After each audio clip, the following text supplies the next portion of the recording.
Dua pemuda menemukan sekeranjang apel emas di dalam hutan. Karena lapar dan haus, mereka langsung memakan apel itu. Tiba-tiba, seorang wanita cantik muncul. Namun tak lama kemudian, semakin banyak wanita cantik berdatangan dan mengajak mereka menikmati makanan lain yang lebih enak. Dengan tenang, salah satu wanita mengambil apel emas dan menggigitnya. Seketika terdengar suara gemuruh, lalu dinding jalan buntu terbuka menjadi pintu rahasia.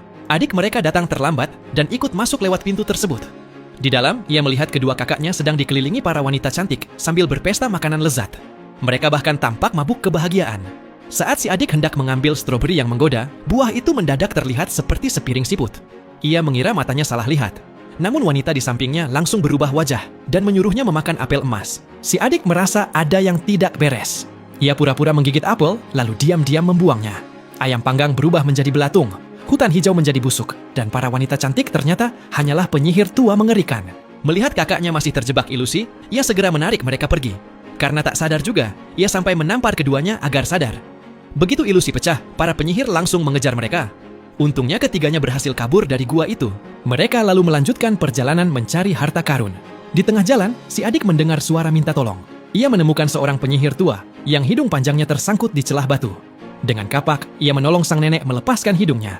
Penyihir tua itu ternyata sudah terjebak ratusan tahun dan kelaparan. Si pemuda lalu memberinya kentang. Sang nenek segera menelannya bulat-bulat. Meski wajahnya menyeramkan, ia tahu berterima kasih.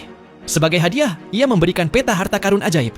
Peta itu bisa menunjukkan jalan menuju apapun yang diinginkan jika disebutkan namanya. Sebelum berpisah, sang nenek memperingatkan bahwa semua legenda berbahaya di hutan itu nyata.